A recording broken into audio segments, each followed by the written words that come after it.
my hair on this side. No, this side. We're all fixing our hair.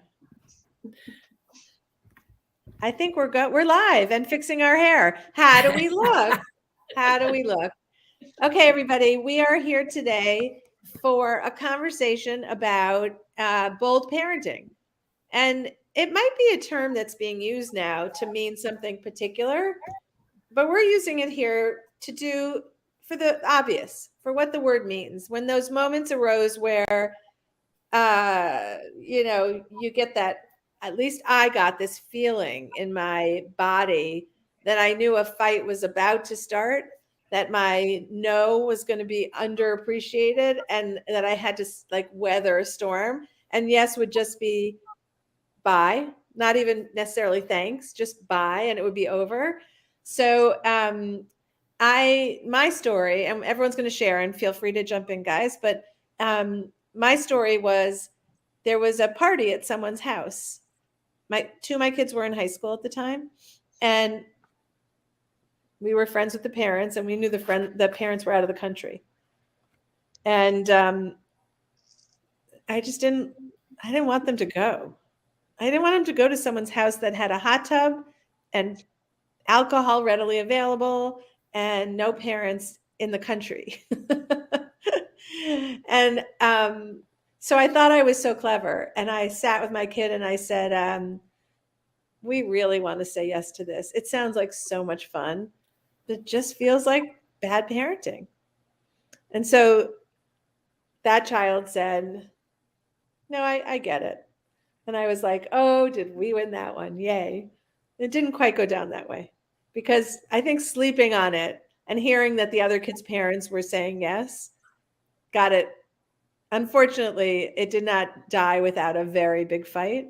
But that just felt like just a disaster waiting to happen. So that was my standout bold parenting moment. Mm-hmm. Who else is in? I for sure am, and I think anyone who has been listening to us for a while knows.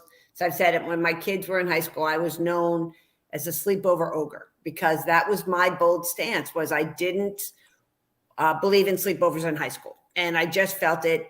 I had boys, so maybe it's different with girls, but I just, boys and sleepovers. I was afraid of sneaking out. I know parents weren't staying up all night sneaking out. The temptations, drinking, going here, going once, they license or whatever. So that was always my stance. I think once in 9th grade, like for homecoming, when they were a big group. And then after that, it was done. And I got pushback for a while. And then it was just like, okay. And they were okay with it. And I kept saying, and Eka and I would talk about this, I think I would say, as they get older, in a couple of years, I will be paying thousands and thousands of dollars for you to sleep over anytime, anywhere you want in college. So have at it. But right now, under our roof, my husband and I, our roof, our rules. And my husband used to say to me, because I would be like, oh God, they're the only, behind the scenes, are we doing the right thing? And he would always say to me, why do you care what other parents think? It's what's important to us, our values. Why do you even care? And it didn't bother him in the least. And so that was a big, so I always thought that was our bold. And my kids are fine. Guess what? Newsflash, they're all successful young men. So, but you were also on the same page with your husband, which makes it a little easier, right? Correct. Yes. If you had to fight that battle and that battle, it gets really hard. It gets hard. Yep. So that's my bold thing, and no regrets. Yeah. I don't know maybe when they're 50, but so far. Yeah. Well, in my house, I find out that they didn't listen anyway to half the things that I thought were bold. Yeah, that's true. But at least you're, I think I've told this story, is I was bold. I mean, my kid basically thought that she could parent herself. She decided at like 12 or 13 that she knew how to do everything. She could set her own set of rules, and I was like, no, not happening. And so because of that, we were constantly butting heads, and I would say, no, these are not things I agree with. But then I've shared this, into college, she called me one day to tell me thank you for setting limits because she realized she was the kind of person that needed to butt up against those limits. And she didn't realize it until she went to college and took a psychology class. And it almost became like a bragging of whose parents were stricter. Because Did you win? Did you win? Probably not, because I wasn't crazy. I mean, I was strict, but I wasn't crazy. But that's what I needed to do for her. But every child is different, because my second one, she would say like, "Mom, can I?" And I'd be like, "Yes." It didn't matter, because I knew she wasn't going to ask for anything crazy. So she'd be like, "Mom, do you think that this weekend?" "Yes." She's like, "You don't even know what I'm going to say." But the other one, she'd be like, "Mom, do you think?" "No," because I just knew it was going to be something outrageous, So I'm a firm believer in it, but I also think it's a case by case. You take it a case by case, because every child is different. Some kids need that bold parenting, and some of them really don't. So you got to look at each kid individually and figure out which way you got to go. So man, it is a tightrope, isn't it? Yeah. Well, and I think sometimes it's also a topic. We have this lately here that I always feel like when they're younger, you don't want to talk about money all the time, because that really shouldn't be their worry, right? It's like either you like agree for them to do a hobby or an activity or something, or you don't, but you don't need, but now that we are in the teens, we actually had to have some conversations that just said, yes, we do want to support you and we do want you to succeed, but let's write down what all of this would cost. And you have to actually understand the financial implications of this. And that is maybe a more like a pretty bold conversation, to just put those numbers on and just say, like, we don't want you to feel guilty. We don't need you to, go and work, but you do need to understand that all of these decisions have financial impacts. Yeah. I was famous for saying, just because you can doesn't mean you should. And there were lots of things that fell under that. At what age you get a cell phone.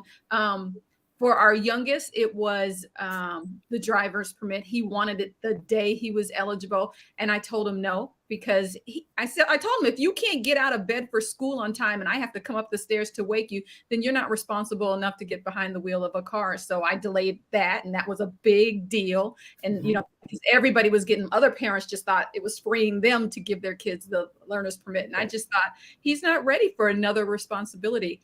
And then it grows from there, right? There was a spring break trip with they were just going far, and we didn't know any of the people, and there was a lot of high school driving involved, and there were lots of family meetings over that one. There was a hiking, a camping trip for one, and we didn't know any of the other kids or families involved, because it was from somebody outside of our regular community, not part of the school, not part of the church, didn't live near us. We didn't know any of the other schools involved. And so I talked to the host's mother, to the horror of my son. But I was like, and she tried to explain to me how to better parent, which was a wrong move on her part. Oh. When I told my other sons, they were like, "Ooh." I had to explain to her, I need to be comfortable before I can allow him to go. I'm not saying that anything's wrong. I'm not saying I don't trust my son, but this is a new situation with people I don't know. You know everyone else involved in this situation. Right. Wow. So they were very helpful to you with parenting. She caught herself. I was very polite. The most embarrassing thing I did was insist on the conversation. I did not respond the way I wanted to respond, because I'm not going to do that. But people in my household heard about it afterwards. Okay. I just heard the best story. We also around money, we caught on a few kids in that if they participated in the paying, it was good all around. It was good just in terms of respect for money. It was good because they had to get a job to do that, and that was great. And so someone just told this story about how their kid was discussing, like, will you pay some of this? Or how does this work? Who's paying for this? And the parent said, we'll pay 60, you pay 40, or something like that. And the kid figured out the math and said, well, I don't know if I want to spend my money that way. And I was like, well, isn't that the best lesson ever, right? Yes. Like totally ready to spend your money that way, but my hard-earned money, I mean, it is such a gift to make those, to be bold and say, right. you're going to own this. You're going to treat it better. You're going to learn a million lessons from it. And oh, by the way, you don't even think it's worth your money. Yeah. Yep. And I also think just it's okay. Like just because you're bold here doesn't mean you have to be bold all the time. Like, you know, you don't want that to, you can be respectful and kind. You can listen to your kid. You can, you know, you don't have to just cut them off. You can listen and hear their side and still, you know, say, yeah, no, you know? So I think you can be both. You can be warm, you can be welcoming, because sometimes bold is like that in your face kind of thing. And I don't think that necessarily is what being a bold parent is about. I think it's good. And also I think what it teaches our kids, because in my house, when you listened, there was an assumption that if you were listening, you were saying yes. Oh. And that's a really good lesson in life. Like that, because someone's being like open about it and willing to hear your argument for why it should be a yes, right. the end still could get you a no. Yeah. Right. But the response usually is, why did you make me go through that? Why didn't you just say that in the beginning? Yeah. Right. Because I was willing to hear your argument, Yeah. but you didn't convince me. Yes. That's the thing. I'm willing to be persuaded. I'll tell you ahead of time if this is something that I doubt I'm going to move on. But I'll also tell you when I am being open, I'm willing to be persuaded, but you have to do certain things in order to persuade me. You can't just stand in my face and make an argument. I need certain things. And some of them, for example, that graduation trip, which was a whole thing. I needed to know a lot. There's just a lot of stuff I need to know and things that I need via email or paper or whatever. There's information I need for that. Mm-hmm. Mm-hmm. Well, you know, we also found that when it was something like that, like say, Kamira, like our daughter at one point wanted to go to boarding school. And so we're like, okay, we will talk about it, but here are some things that you need to hit. Like these are some, you know, a checklist before we will even consider talking about this. There's a checklist of things that you need to accomplish to show us that this is serious.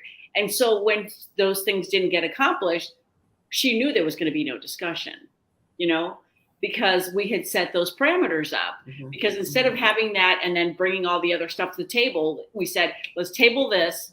You know, one of them was grades. These are the kind of grades you're going to need to get to be able to even apply.